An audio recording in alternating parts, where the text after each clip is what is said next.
If going back would hurt you again, why does part of you still want it? Not occasionally, not as a memory, as an urge, a pull, a voice that appears when you're finally starting to move on. And that's the strange part, because the urge to go back doesn't usually appear when you're at your lowest. It often appears when you're getting better. Today, we're going to understand why, and the answer has very little to do with them. Welcome to the inner room. Let's go deeper. People think healing feels good, but often, healing feels unfamiliar. For a long time, your mind learned a certain world. A world where you checked their messages, thought about them, waited for them, analyzed them, missed them. Even pain became part of your routine. Then, healing begins. And suddenly, your mind is asked to live in a different reality. One where they are no longer the center. One where the story is ending. And the brain doesn't always celebrate change. Sometimes, it panics. Because familiar pain feels safer than unfamiliar peace.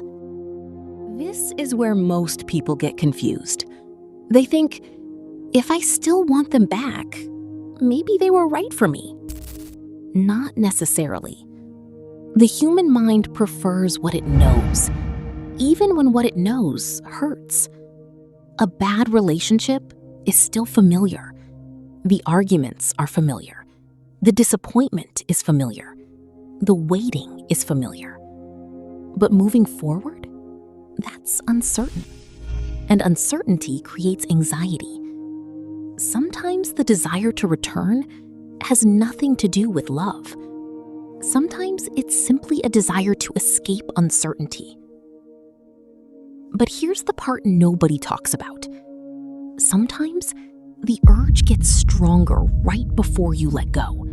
Not weaker, stronger. And that seems completely backward until you realize what's happening. The old story knows its ending.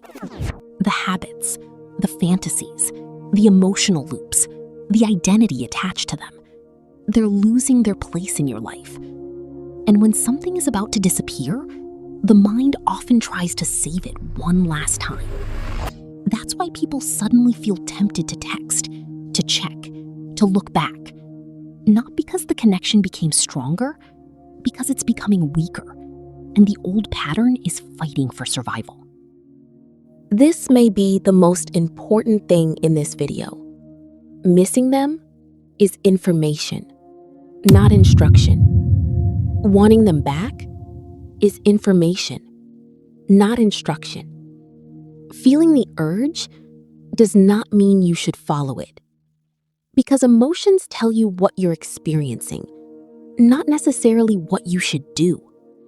And sometimes, the urge to go back isn't pointing toward your future. It's pointing toward your fear. Your fear of change, your fear of uncertainty, your fear of becoming someone new. And those are very different things. This is the work of the inner room. Not to tell you what decision to make, but to help you understand the forces making it for you. If this made you stop and think, don't scroll past it.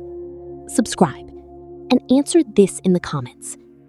What do you think you're actually missing? The person or the familiarity? Because this is what we do here. We open the rooms most people avoid. I'll see you in the next room.